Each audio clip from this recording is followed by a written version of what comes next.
Hello and welcome to Full Chat, the weekly F1 news and discussion show that promises to reveal this week's podcast, but once we go live you'll realise it's just last week's podcast with one sponsor in a different position, and we're just pretending it's a new one because we think you're all idiots. I'm Brad Philpot, and as always I've done my best to scrape the motorsport barrel for some winter F1 content, and we want you to add your views and join in the discussion in our live YouTube chat. We run a Twitter space during our recording, but we totally neglect the listeners on that platform, so if you're one of them, search Full Chat F1 on YouTube and get involved in the chatting.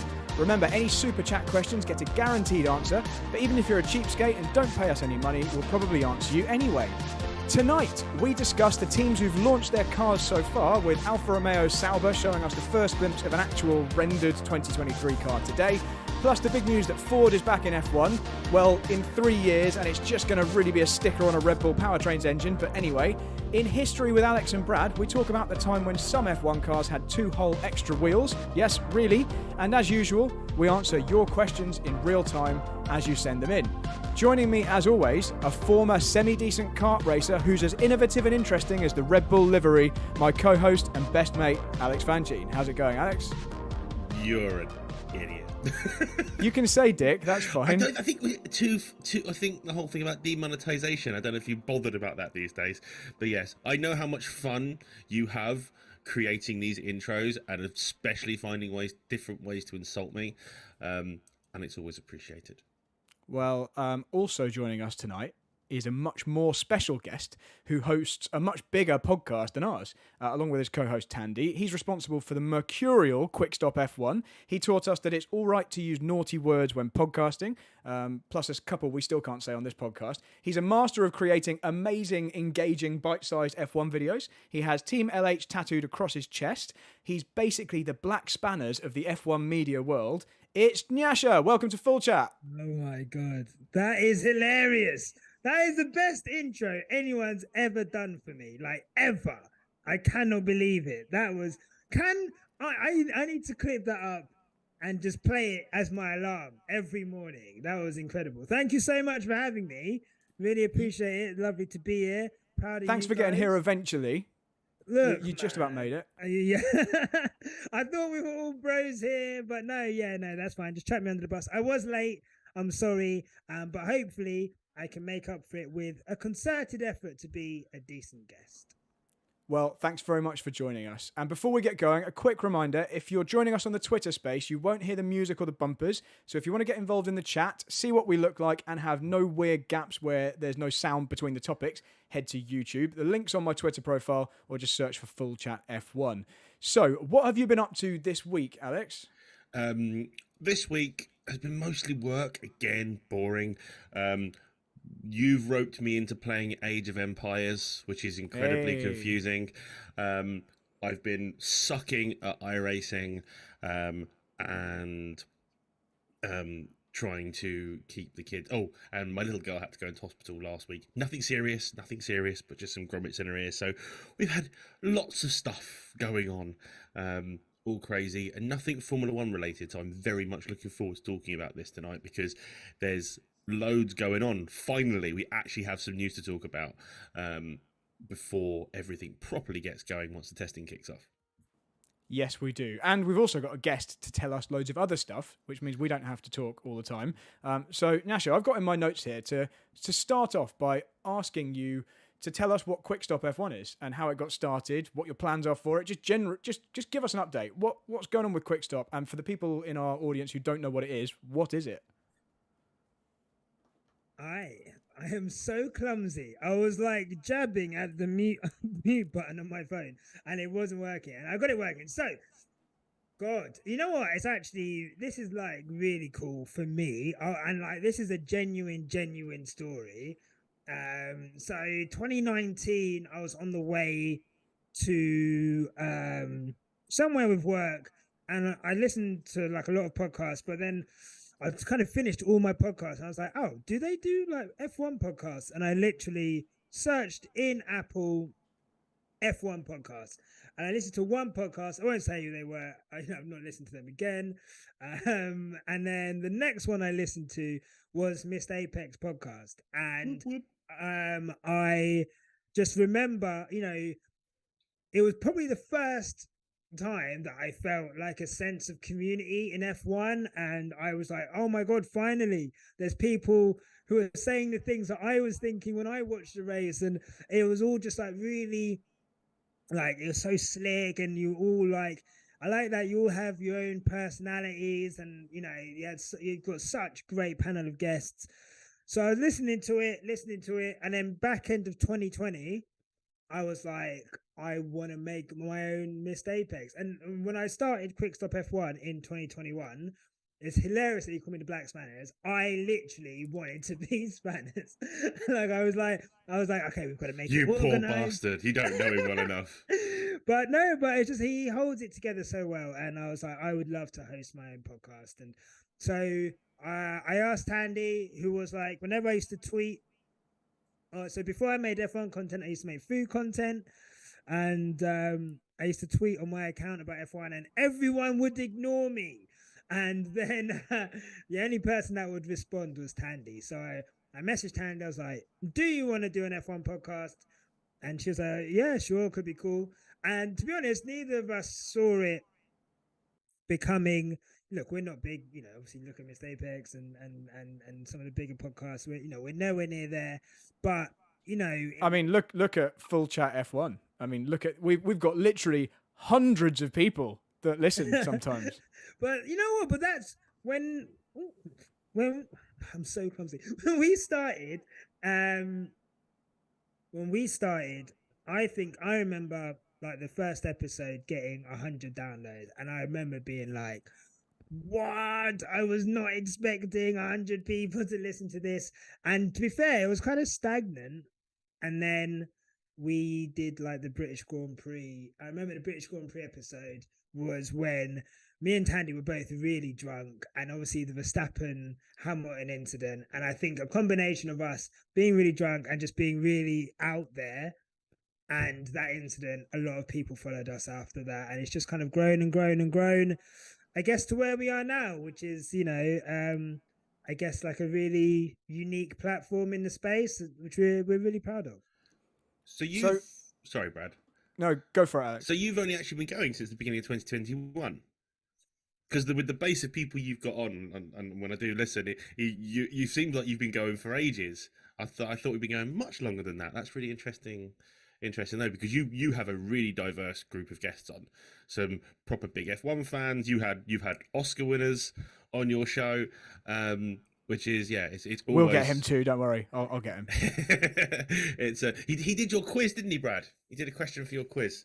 He was the best one on my Christmas quiz, and go check that out on my YouTube channel if you're feeling Christmassy in February. The quiz is about Formula One. There is Christmas music in the background, but yeah, Trayvon was the first person I think on there, one of the first people, and did the most creative, as you'd expect from an Oscar-winning director. He really went to town on his question. But I remember that my first contact with you, Nyasha, was I was in Finland, I believe, doing a winter tyre test, and I was doing a Twitter space when they were quite new, and you dropped in, and you had quite a distinctive voice. I'd not really much of an idea who you were. I think I'd probably seen you replying to things on different tweets, and I obviously from that point then listened to the show and then knew exactly who you were, and I'm now a full long-term listener. I'm like, I listen to all of them. And I've listened to plenty of your podcast whilst on a test track, whilst sideways around a corner, and I'm just chuckling away listening to what you guys have to say. So I'm a big fan.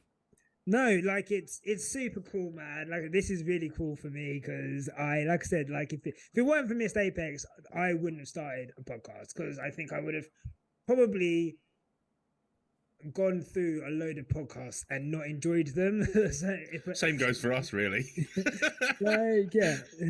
So it's one of those things where I think, it's really dope. Like I said, like Alex, we started March 21, so we're not even at our 2-year anniversary yet, and you're right, we have been able to get a wide selection of guests. I think, elephant in the room, I guess. There's not many people, or it definitely wasn't when we started podcasting, like black people who are podcasting. And also, I think it was a perfect storm. Like that season, you couldn't have I mean, picked what a a better season to season. start. Yeah, you couldn't have picked a better season to start. And I think for a lot of Team LH, it was nice to just have it was a very divisive season. I think it was nice to just have a very much, this is like someone who thinks the same, or these are people who think the same way as we do, who feel the same way as we do, who can understand how we feel, and are unashamed about it. And we're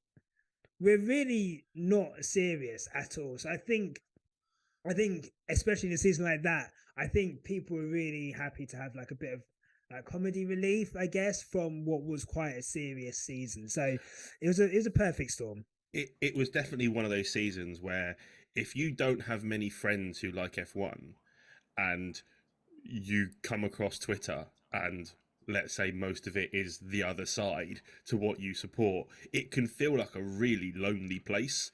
You sometimes feel like you're actually shouting at clouds and talking to flat earthers who just can't see the things that you're seeing.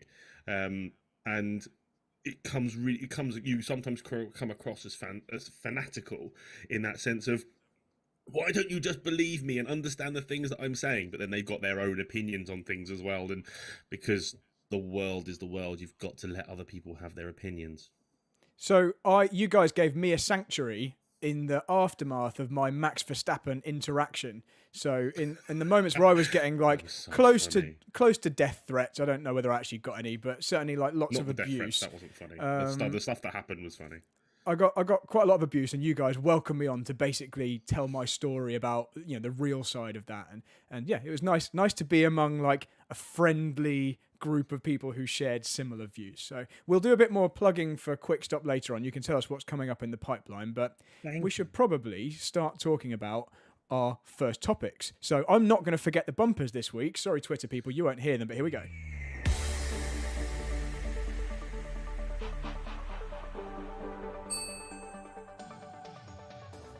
So over the last week, we've had Haas, Red Bull and Williams launch cars, but not really launch cars. So we effectively had, the livery reveal for Haas was exactly what they said it was.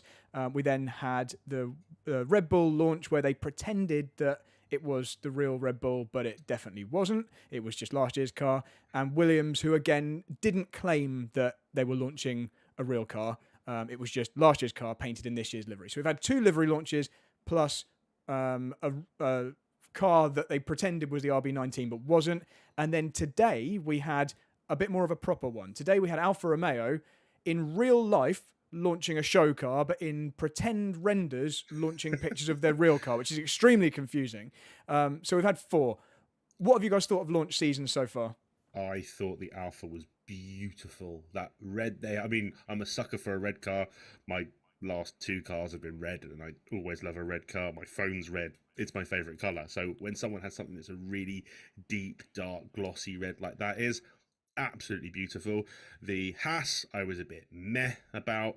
The Red Bull, I was equally meh because, I mean, I liked their old sort of the purple shiny livery they used to have back in the Seb days. But this latest one, I'm not a fan of matte paint, especially the whole thing completely being matte. So it just completely makes me go a bit meh. I like the Williams livery. I think the Williams livery looked really good.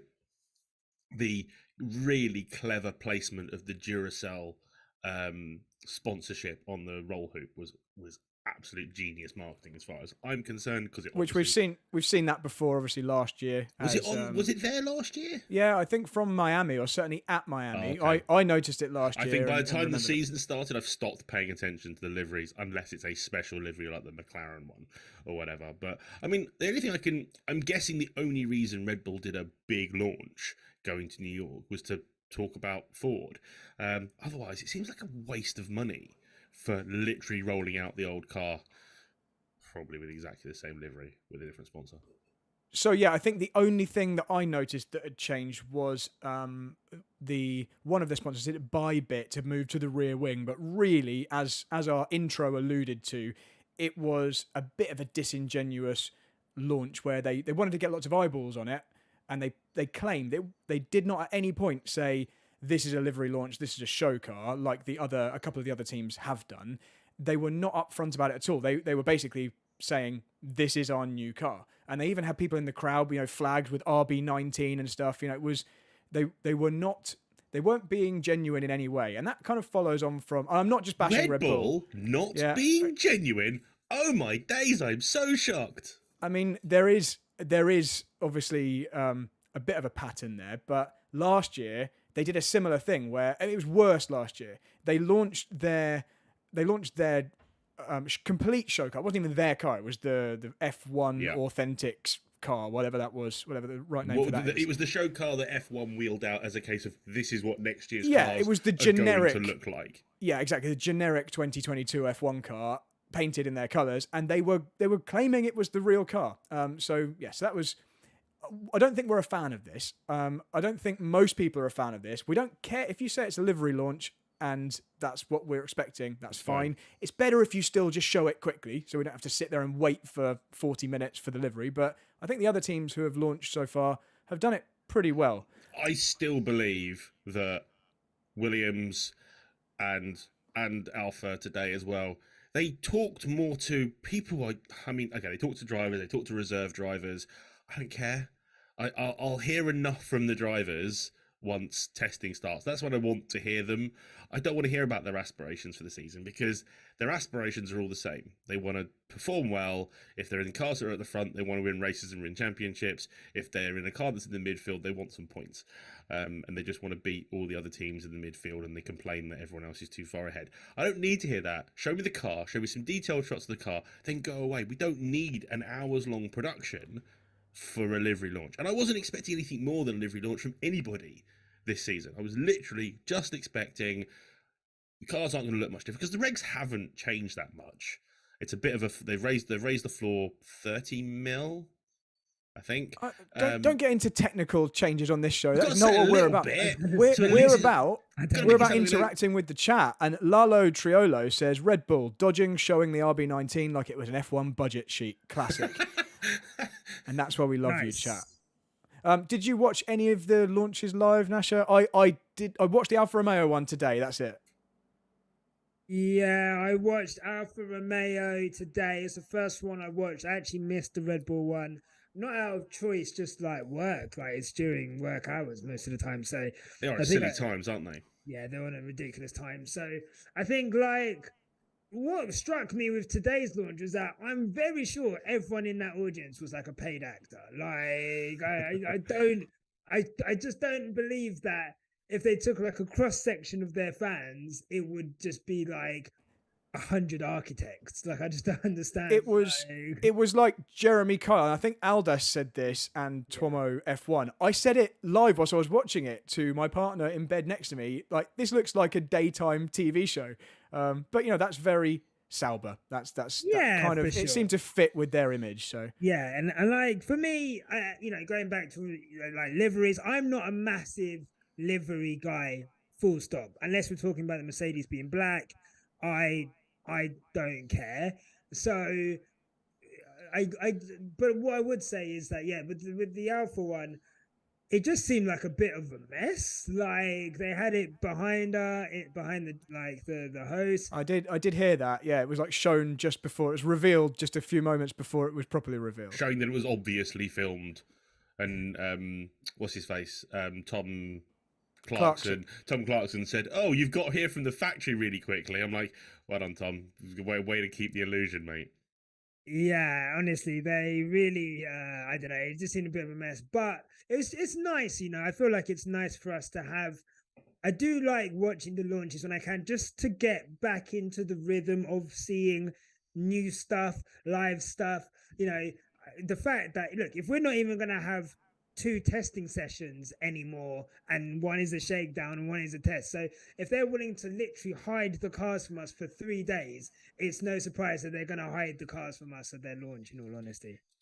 And I thought at least today it was nice that we've had a glimpse of what the 2023 cars will look like from the renders, because we're quite confident that the renders we saw were of at least a version of this year's car for Alfa Romeo /Sauber /Audi. But really what we've learned is so far they're going to look exactly the same.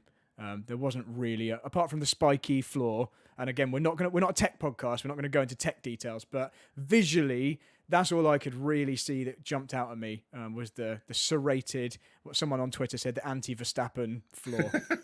The interesting design choice, though, was Valtteri Bottas. I mean, he's going full 80s mullet, American Southwest policeman. I mean, seriously, the guy used to be semi-stylish, especially with all his coffee that he drinks. Wait. You don't like it? You don't like Valtteri Bottas? What? I don't like the really big mustache with a mullet. Yeah. I mean, I'm not cutting edge fashion, but no. I have received a text message from somebody who has just said it gives Jeffrey Dahmer vibes, or as Maverick Sim Racing, Maverick Sim Racing has said in the chat, Miami Vice vibes. Like, that's fine. The Dahmers. I think, like, for me, I find it really. I muted myself. I find it really cool that he is. You know, when he was at Mercedes, he was so wound up. Like, he was so wound up. He was so tense. And it wasn't until it got announced he was leaving that we started to see these elements of personality. He was on the TikTok. He was cracking jokes. Today, I loved, like, he kind of did like a little stand-up routine. You know, if the car was good, I designed it. If the car was bad, they designed it. I was like, go on, Valtteri. Like, he seems really happy and settled, and I think that's good. I'm happy for him on a personal level, even if the head's a bit mad. Do you know what that reminds me of? Lewis leaving McLaren. Because he was in such a... Ron Dennis put Lewis in such a box of a case of, put his drivers in box going, this is what a Formula One driver who drives for McLaren is. And the second he left, the second Alonso left, the second anyone left that team, they sort of sprouted out and did their own things. You know, and Lewis has transformed as a person since leaving McLaren. I genuinely believe it's because of the box that he was forced to go in, that he just didn't want to go in. So we know the reason that Bottas has kind of changed his style like this is because of his girlfriend, whose name escapes me, but she's a high-performance cyclist. Cromwell? That's right, Tiffany Cromwell, who's an Australian cyclist, competitive cyclist. And I think he's lent into that kind of Aussie vibe. You mentioned his style. Popcorn Anytime in the chat says, unfortunately, I live where that look has never gone out of style. I think it's quite cool. Like, he's obviously enjoying himself. There's lots of images over the winter of him having a beer and just kind of literally letting his hair down. And yeah, all power to him. And I also noticed a quote this week. I don't know how old the quote was, but it was him saying that he had to come to accept at Mercedes eventually. It took till the final year at Mercedes for him to accept that Lewis was just a better driver than him. And I think he's one of the few people who would ever admit that anyone was better than them. You know, one of the few F1 drivers. I think that's the start of the end of your career. You start admitting people are better than you.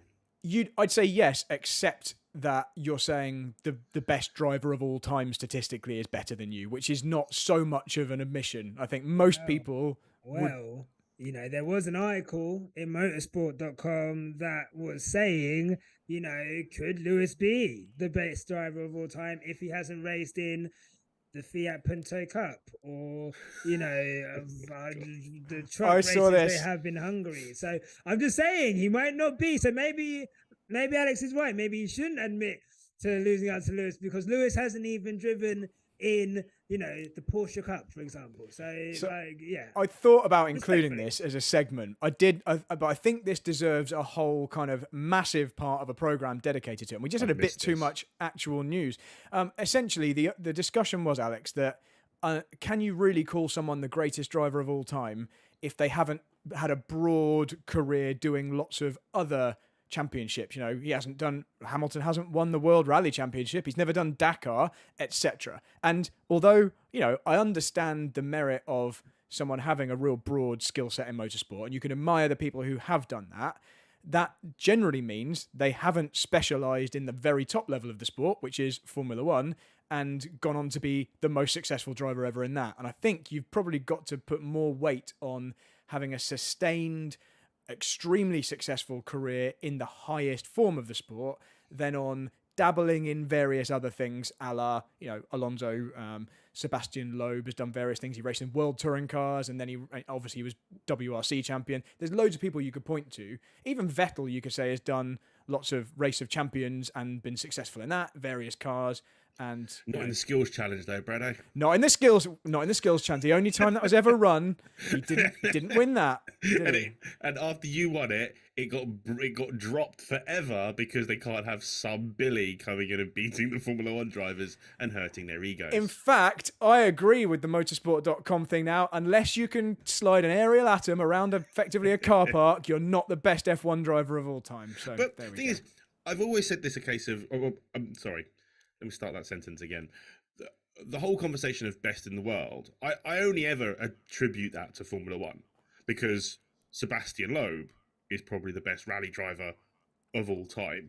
And if Lewis Hamilton got in a rally car, Loeb would destroy him, and vice versa. So I've never gone to that whole thing of, yes, Lewis Hamilton is the greatest statistically, and, sat on my side of the fence. He's the best driver of all time. Greatest F1 driver there's ever been.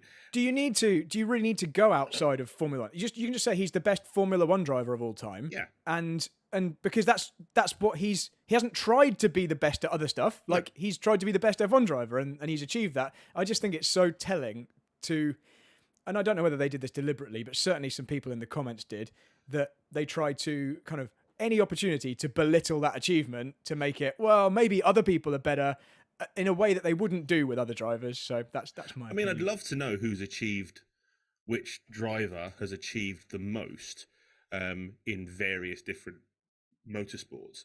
I know it was John Surtees. He was F1 champion and motor. I don't know if it was MotoGP or whatever it was back then, but he was whatever the equivalent was back in the day. He was the motorbike world champion. Same year, I think. I know Danny's in the chat, so he'll probably tell us. Or if Kyle turns up, he'll know. And in the past, drivers did traditionally do more different things. That's just how it was. But that isn't today's sport. And I don't think anyone would have no one could have gone on to achieve what Hamilton has achieved if they were doing loads of different motorsport, because you can't. They're too different. You have to specialise to be really good at the thing you're in. I know Kubica went and did some rallying, and that obviously didn't end very well. He was competitive, though. He was very good.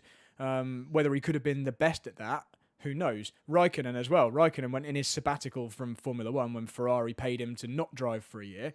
Raikkonen went off and did World Rally Championship, but he wasn't the fastest. He was fine. He wasn't the best. So that just goes to show that the other drivers who have tried to do those other things haven't been particularly amazing. I think probably the best one of recent times is Alonso going and doing Indy 500 and in the first year being very competitive and going and winning Le Mans, but in a dominant car. So I don't really see either of those things as equivalent to winning another Formula One World Championship. And Alonso, for example, still has a lot of those to go before he'd be in consideration for the Hamilton accolade.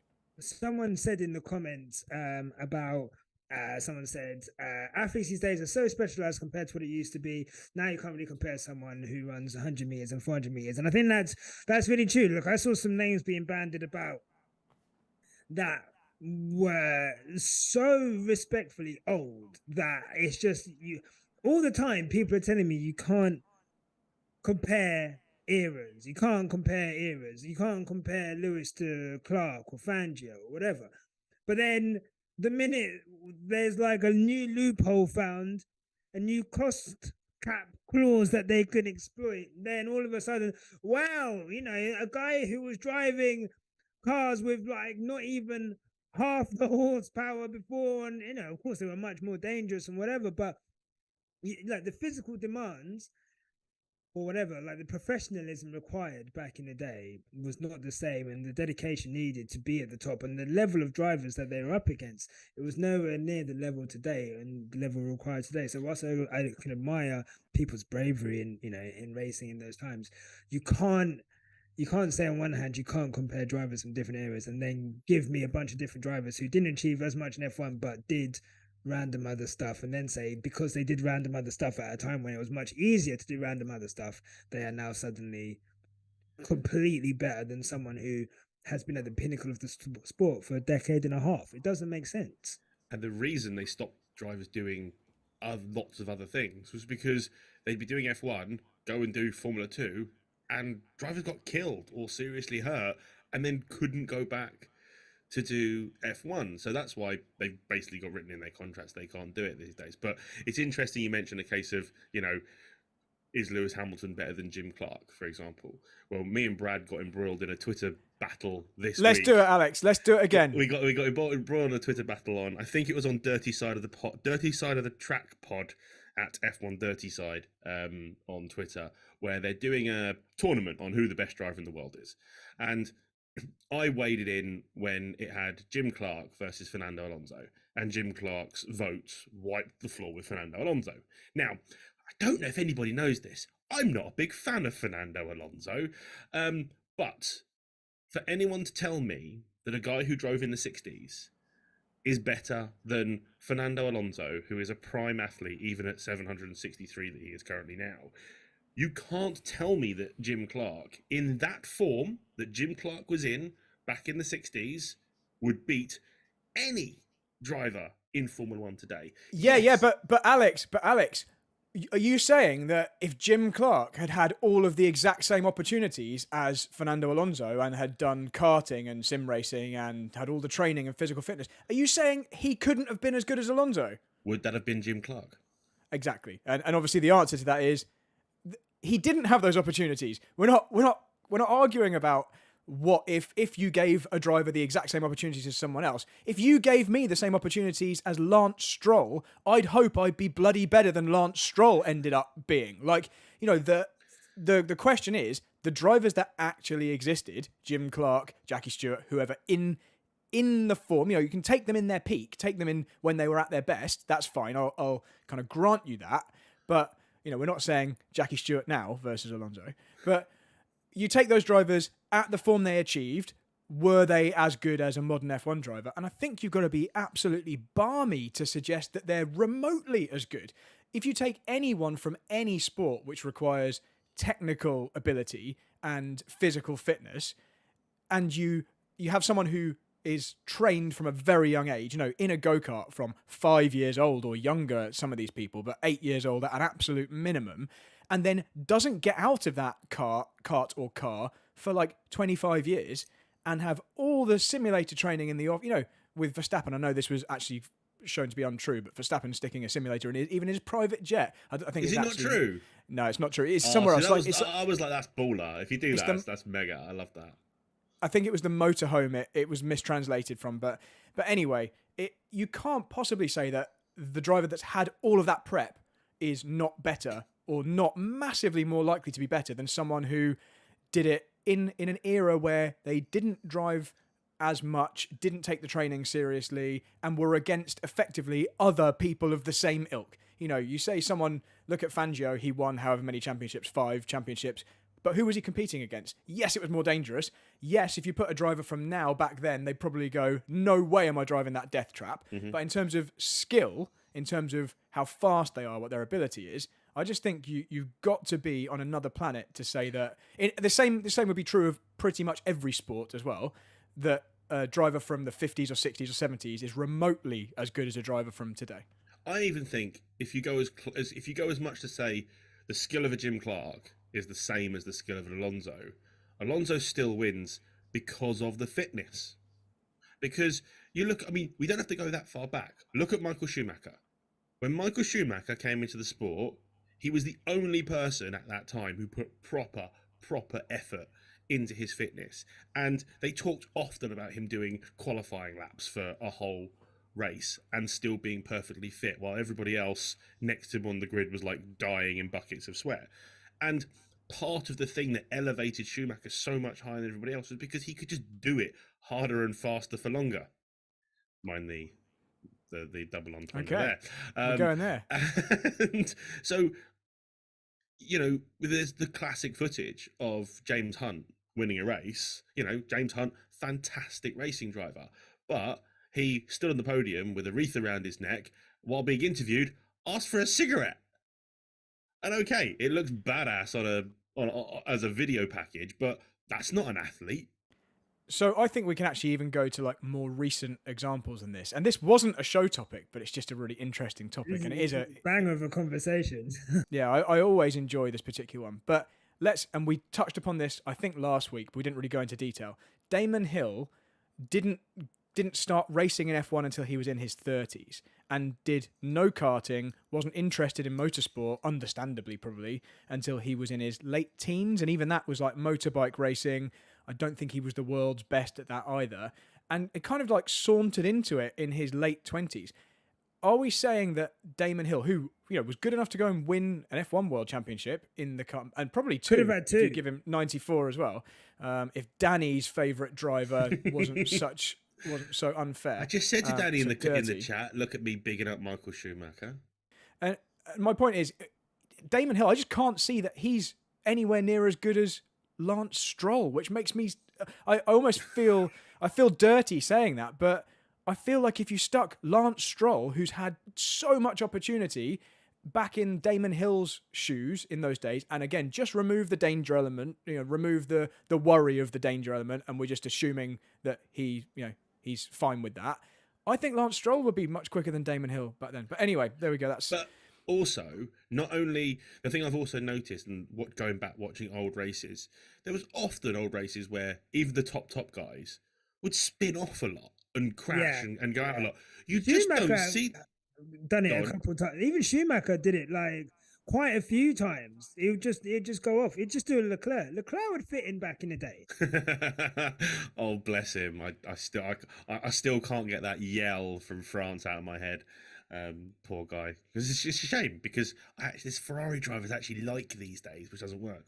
But you don't see F1 drivers making in the grand scheme of things that many mistakes when it comes to actual in-race stuff. Okay, practice and qualifying is one thing, but I just think the overall performance of racing drivers, even in F2, and I mean, I don't know F2 that well, but I'd still say at least the top half of the grid are still an unbelievable quality of driver. Well, I think we should probably start to move on to, we won't do all the topics, but we'll move on to one of our scheduled topics. But just before we do that, I just want to remind anyone in the Twitter space that you're getting a real raw deal being in the Twitter space. It's much better if you watch us on YouTube or wait till tomorrow and download the podcast and boost our podcast numbers. Download the podcast now. If you don't know, we are also a real podcast nowadays, so just search for Full Chat F1 on your podcatcher of choice, and we'll be there later tonight, actually, but definitely first thing tomorrow morning. So help make me and Alex happy by giving us larger viewer figures than the previous week. Every week so far, we've had a nice little increase. So we've got a way to go before we're at quick stop F1 level, but we'll keep trying, and hopefully the season will be exciting, and that will help us out. That's really good, though. I just want to say, like, that's really good. Like, I think you should be really proud of the fact that you're getting traction. The production value on here is mental. That's all Brad. I was looking at I was like, man, we need to get an intro.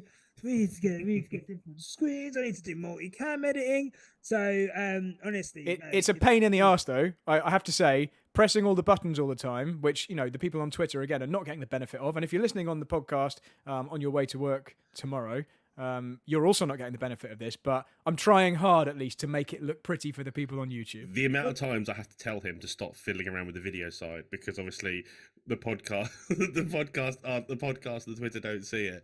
He was moaning about a transition coming in slightly less smooth than it normally does. I'm like, Brad, no one can see it. No one cares. Well, look, like, in terms of, like, when you're a creator, you have to want to be the best. And that was one of the things about Missed Apex, when I was like, the production value on this is unlike anything that I've seen. And I used to watch like a lot of football content as well. So I was like, the production value on it is actually really good. And that's what made me like want to, in my own way, I was like, okay, I'm going to make the best short form content out of our thing, and that's what's helped. So I feel like if you want to do anything, you've got to want to do it properly, and I feel like you guys are doing it properly, so you should be happy. Thank you, Nyasha, and thank you to the chat. Lalo in the chat saying, if Brad's computer works properly, the production value is mint. Yeah, we have had our share of technical difficulties, including last week when all of my buttons just vanished because of some technical fault, and I had to remake them all. Brad loves it so much that he even created it again last week.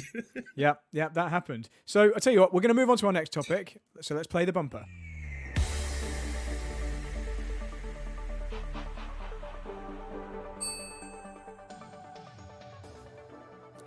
So if I've got this right, The next topic is about Ford. So we won't dwell on this too long because it's actually kind of old news now.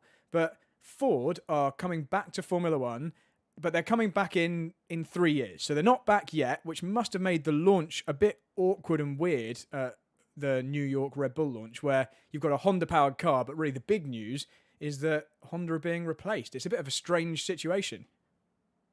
Oh, we've had our super chat, by the way. So, New Maid, I've got a button for the super chat.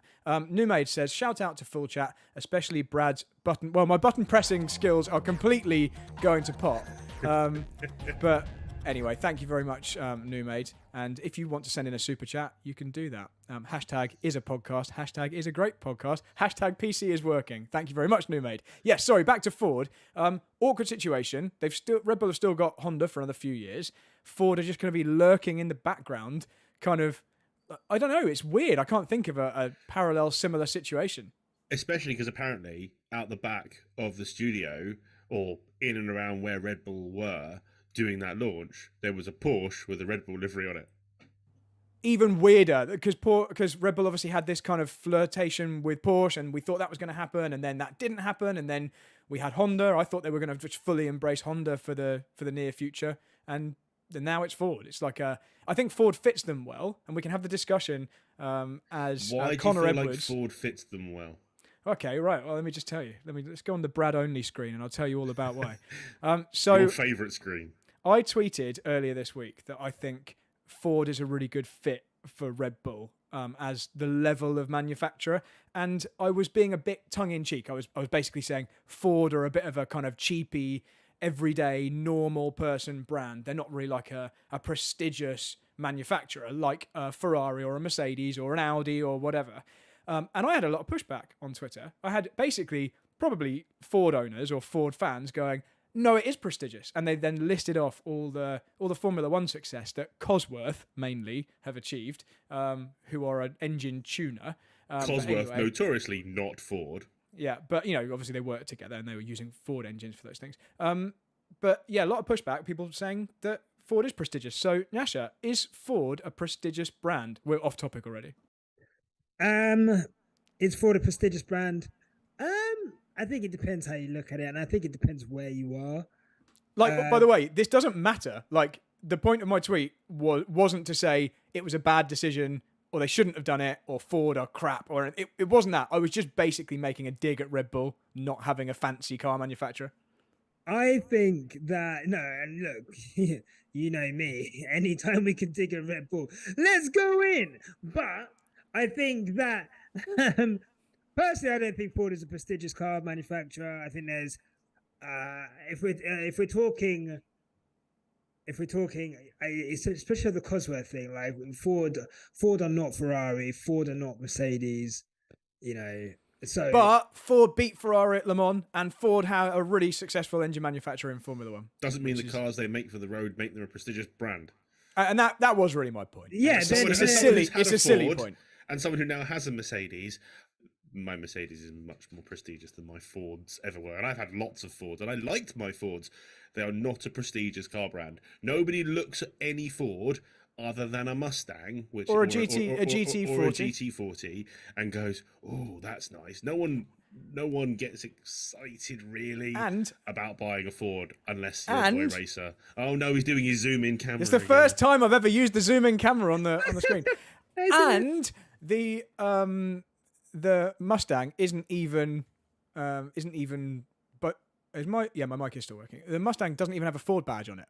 The Mustang is called the Mustang. What they have done to the Mustang now, I know we're going into cars. That's okay. We can talk. This is our podcast. We can do whatever we want. They have turned the Mustang into an MPV, electric MPV. I'm sorry. Yes. You have enough names that you can pick from. And I like the Mustang.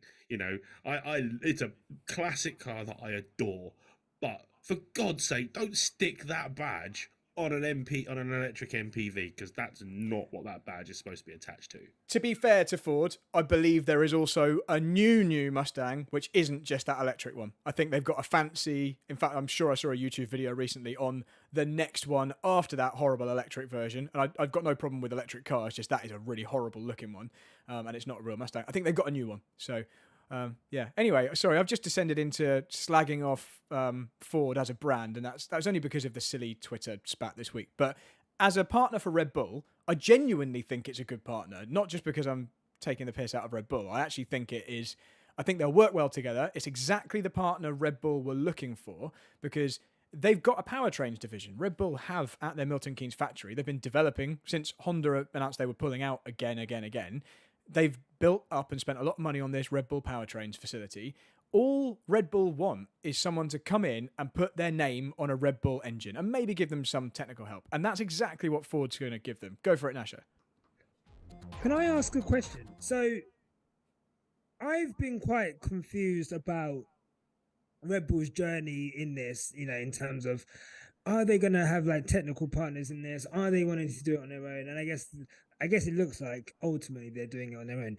How successful do you think Red Bull powertrains will be? I guess considering, is it going to be just a continuation of Honda, and so because they've got that basis, it'll be successful, or becoming a new engine manufacturer for a team that is not a car company? Of course they've got a team of incredible engineers. You can't doubt that, but it's a very difficult thing. And I guess if they're successful, it would be unprecedented, I guess. So how successful do you think they'll be? Yeah, so that's actually a very, very good point. I think the fact they've given themselves quite a long lead time with the Honda IP effectively in this generation of engines, and they took a load of Mercedes personnel from Brixworth, and they're going to have, they won't have just built the factory and suddenly they've got to produce a new engine. I think they've got quite a lot of time and quite a lot of expertise with the time to build up to the new regulation set. Plus, the Ford involvement won't hurt. Ford are specialising nowadays in electric vehicles. I think that's like their big deal. Ford are predominantly going to be making electric vehicles, like a lot of manufacturers, but Ford have made a big thing of this.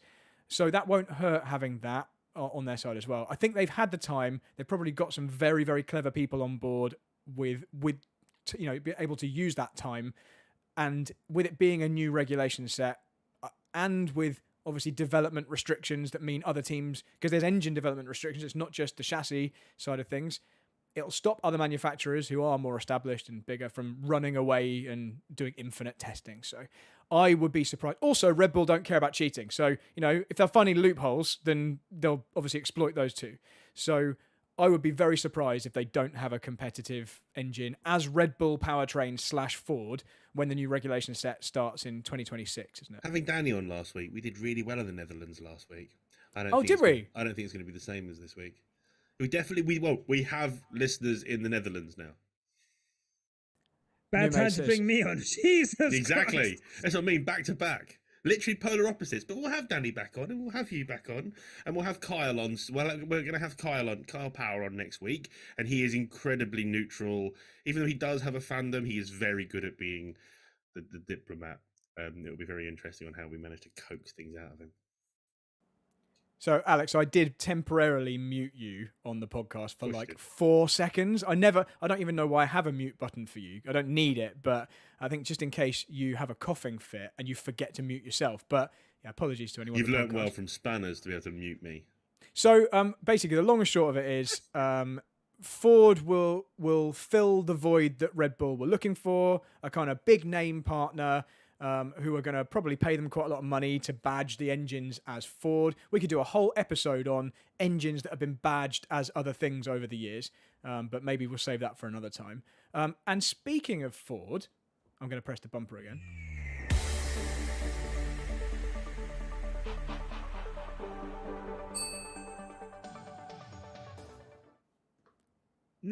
These bumpers are mad. So I need bumpers on my podcast. I can't believe this. That would have been mad if I hadn't prematurely ended that particular bumper, but let's just pretend that didn't happen. And the reason I did that is because I wanted to bring up the picture that's currently on the screen, which is of a Ford-engined Formula One car for this week's History with Alex and Brad and Nyasha. What the actual fuck is the title? Because it's a 6-wheeled Formula One car. So we are in launch season at the moment. We're seeing cars wheeled out by all the different teams to varying degrees of kind of realism.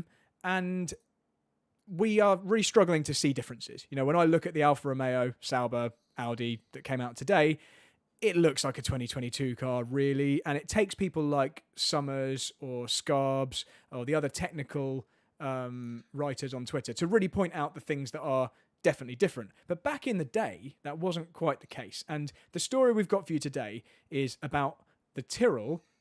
Alex, what's it called? Tyrrell P34, which stands for Project 34.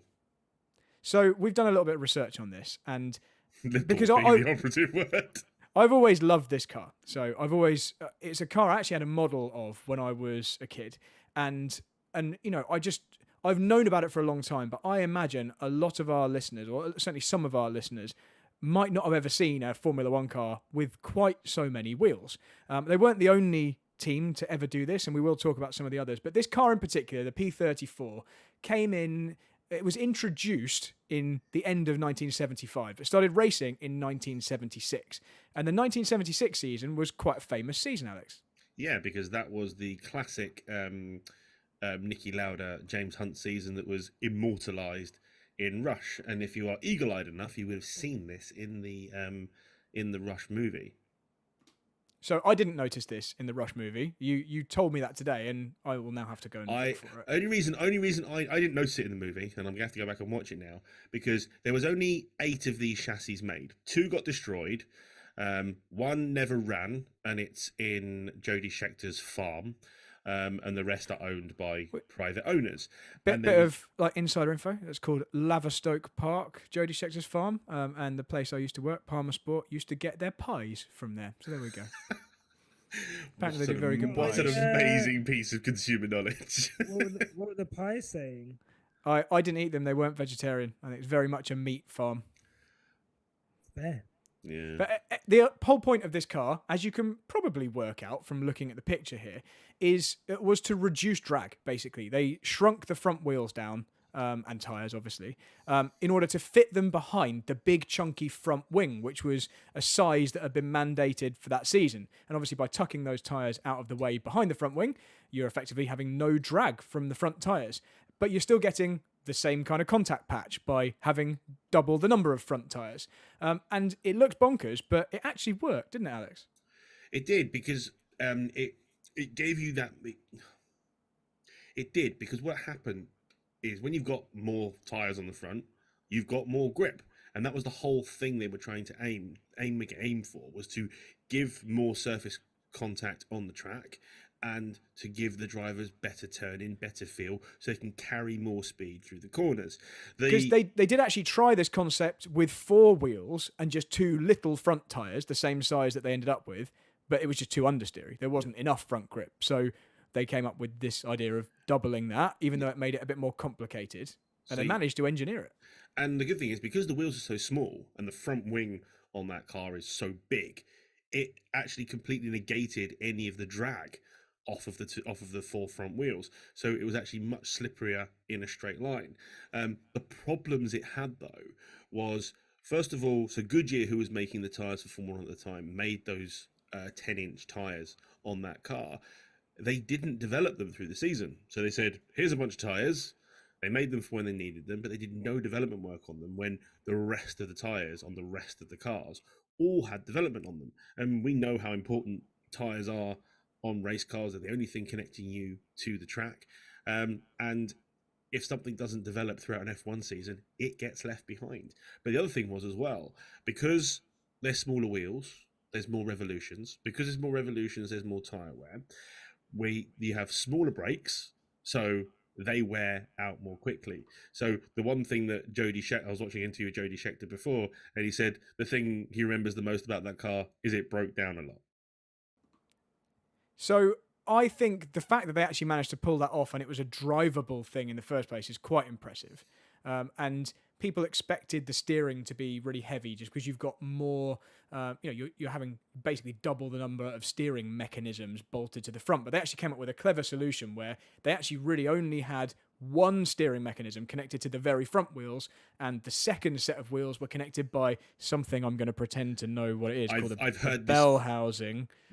I've heard that phrase twice today, and I couldn't figure out what it was. I tried. I was going to Google it. I don't know what that is, but I'm sure most people listening, or some people listening to this, do. Anyway, one of the drivers one of the drivers said the steering is so gentle and absolutely free of reaction that you might have thought it was power assisted. So yeah, that's pretty good praise from a driver. One of my favourite things about this, I again found out during my research, was I watched a video of Jackie Stewart driving this car. Now, Jackie Stewart stopped driving in 1973, so he'd been out of a Formula One car. And I saw him driving this car, and when I clicked on this video, I assumed it was like years afterwards getting in. But no, he drove this car on a racetrack a week after it was launched. It hadn't raced yet they put a driver who's been out of the sport on a press day with cameras all around it out to go and just have a go in this brand new F1 car. It's like that's like letting, I don't know, Damon Hill go out and okay, maybe not Damon Hill. That's like letting Alex, didn't you beat Damon Hill once? I did, JPLM round your old track at Palmer's. I may have got a little bit of an off track, but we didn't count that, so it's fine.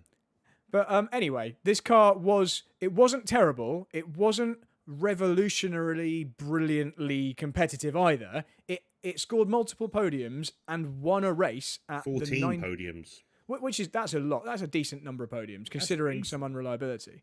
But it won the 1976 Swedish Grand Prix. So it did actually manage a win. And it was actually a 1-2 at that race. So even better than just a win. And I mean, well, Jody Scheckter, I always have massive respect for Jody Scheckter. I thought he was a fantastic racing driver. His pies are brilliant, apparently. But Patrick de Pellier, who was his teammate, I don't know a great deal about, if I'm brutally honest. But so for someone who doesn't have much history within the sport, at least for someone who's been watching it for 30 years, to not know who they are and for them to get it to the front, it has to be a pretty good car, right? So what went wrong? Why don't we all have 6 wheels on all the cars now? Because in 1977, they revised it. They developed the car, trying to make it better. But it actually seemed to make it worse by the sounds of it. I've got here on my notes, it was 86 kilos over the, don't laugh, new people, because cars are a lot heavier now, over the 575 kilo limit. Remember when cars didn't weigh 2 tons? That's almost what I weigh. So it was a little bit too heavy. Yeah, it was 3/4 of an Alex Van Geen over the weight limit, and that made it a bit less competitive. And then they basically canned it. The 3-axle 6 wheels was ultimately banned as a concept, wasn't it? But I believe, from what I've read, Tyrrell weren't going to pursue this anyway. It kind of run its course and had too many problems to justify the extra complication. Yeah, 3 other teams tried it. March tried it with the 204. Or the 240.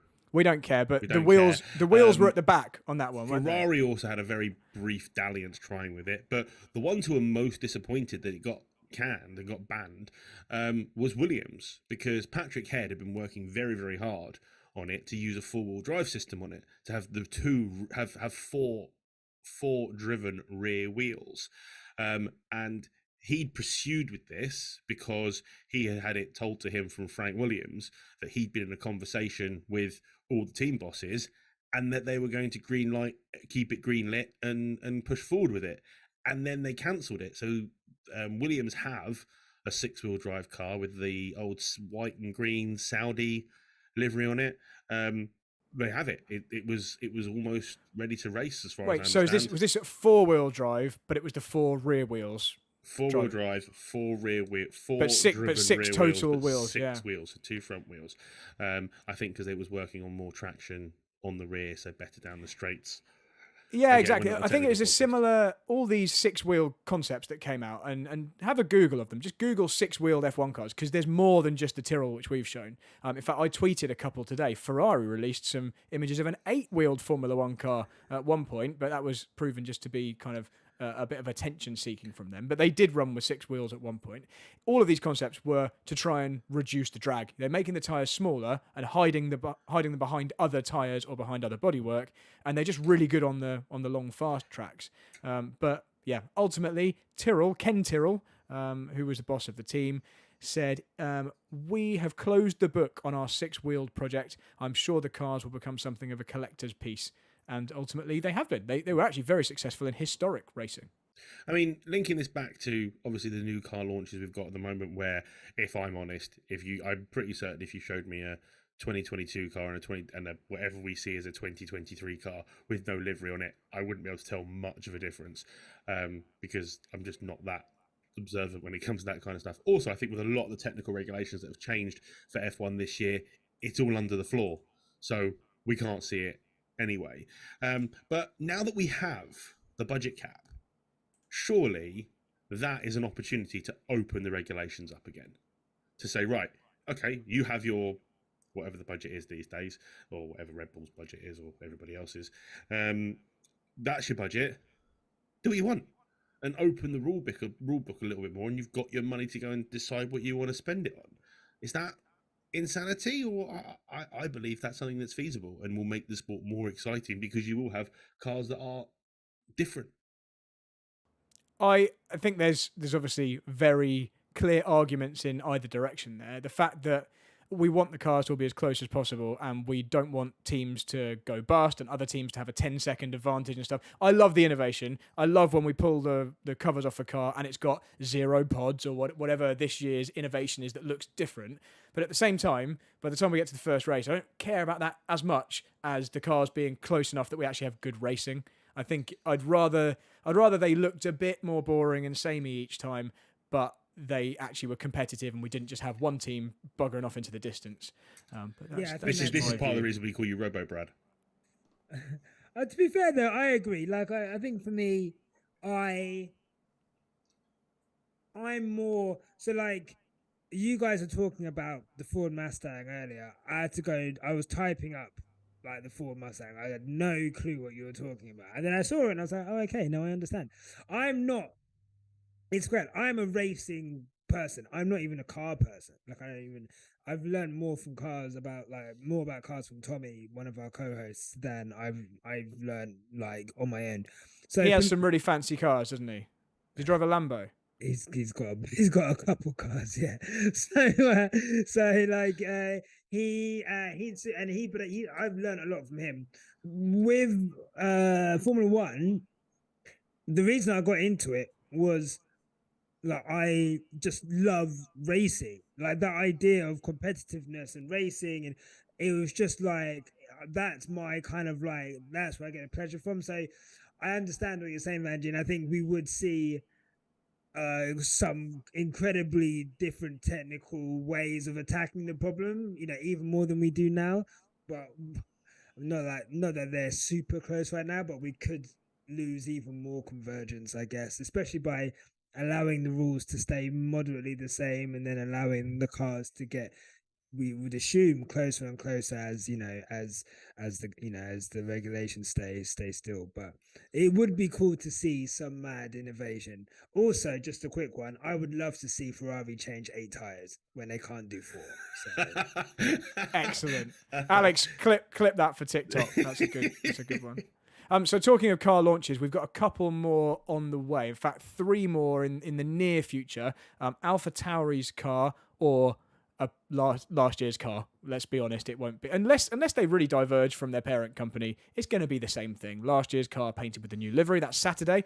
Aston Martin and McLaren are both out on Monday. What are we expecting to see from them? I think Aston might show a real one. Aston Martin have apparently said that they're going to show their car. They did the same. They did it last year as well. They actually showed their 2022 car last year. But to be fair, I think the one we're most looking forward to, and not because we're Mercedes/Hamilton fans, is to see what Mercedes are going to do with regards to the side pods. Because that's the only big change that any team is going to make. Will any team go 0 pod? I don't think so. I think it'll have minus pods. It's going to go in. It's going to have where the engine should be. It's going to actually tuck in even more just to spite everyone. You're not helping the fact that we aren't a technical podcast with that comment, are you, Brad? But yeah, it's that case of, are we going to see the 0 pod and are we going to see the black livery? Which I think we are. They have been very unsubtle in all their social media posts, and they had that post that was the other day, which was this little black sliver of card with this beautiful blue on it, and I wasn't a big fan of the Petronas green, so if it goes to that black and blue, I will be in absolute heaven because that Was- is an amazing color combination. I thought that was the chassis plate inside the monocoque, and I thought it was the Petronas greeny blue. But It was much more of a blue than a green. Okay. I feel like I've got to go back and look now. To be fair, go for it, Nyasha. I if that car is not black, let me tell you, the way that they've teased it, and the way parasocial relationships are on social media, if they have spent weeks teasing Mercedes fans about it being a black car, and then that car comes out silver, there's going to be a lot of people with trust issues going forward. As if people don't have trust issues with Formula One anyway. Yeah, No, I mean, exactly. I don't care, but it would be a bit mean, wouldn't it, to all the people that they've teased? And it's quite easy nowadays to go black on your car color scheme because it's what you want to do for weight saving anyway. Just make it all. I'd love if the Merc was just bare carbon with the sponsors on in like white sticker. That would be quite cool. And you know, maybe they will do that. That would definitely show you were serious about being super competitive. So maybe we're going to see a real Aston Martin. McLaren did a real one last year as well, didn't they? I think. Well, I'm going to just say it. Yeah, just believe me. It's probably right. It was a big launch of sorts. They had, you know, Natalie and Lando and Daniel taking Natalie, and I can't remember who else was on the launch round, and looked like it was in a castle of some sort. But I feel like it might have been a show car with the livery. Well, I'm looking forward to it. I've always enjoyed launch season, and this year I've got a little bit more free time to actually pay attention to it. So I'll be very much interacting on Twitter and discussing what we see. Nyasha, how can people follow you on social media and your podcast? Wowzers, you can follow us on @QuickstopF1 on absolutely everything. Come and chat with us on Twitter. Pretty active there. We're about to get really active on Insta and TikTok as well, which we've kind of ignored. But yeah, man, we're around. Oh yeah, and YouTube as well. Quickstop F1 everywhere. Quickstop F1 for sure. And you should really check out some of the Quick Stop short videos. Alex, I mean, feel free to mute yourself if you're going to breathe heavily. We do it's quite sexy, but I mean, it's only done for you. I'm replying to the chat, so you forget to. Yeah, I was just being distracted by that kind of close to the microphone sensual breathing. Yes, look at some of Nyasha's amazing videos. I don't know how you get them out so quickly, and they're so punchy and they're really to the point, and they always make me laugh. And yeah, so check that out. Listen to Quick Stop F1. Search for that on your podcatcher of choice if you want to have some enjoyable, very light-hearted and sometimes informative, but mainly just like fun F1 content. And in fact, I say sometimes informative. I've learned a lot of stuff that I wouldn't have known had I not listened to your podcast. Certainly about perspective of certain groups of fans. And I'll leave it there, but go and listen. I love that. I love learning that kind of stuff. Thank you. Appreciate it. It's true. Go and follow Alex Van Gene at Alex Van Gene on Twitter, obviously on TikTok, in fact everywhere at Alex Van Gene. Someone's knocking at my door. I'm so sorry. 2 seconds. If you want to hear more heavy breathing, go and follow Alex on all of his social channels, and obviously follow me at Bradley Philpot on Twitter. You're already, if you're watching me, hopefully subscribe to this YouTube channel. If you're on Twitter, go to the YouTube channel, subscribe, or just download us on your podcatcher of choice.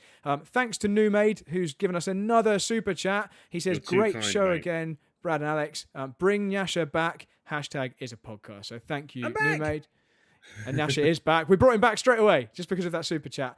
And until next time, in fact, I'm gonna steal an outro from Quick Stop, and this won't make any sense to anyone who doesn't listen to Quick Stop, but it's a thing, Nyasha, that we don't have a proper outro. We haven't found one that we like yet. I just say a lame "see you next week" every time. So this time I'm going to say, until we see you next time, keep it on the full chat stuff.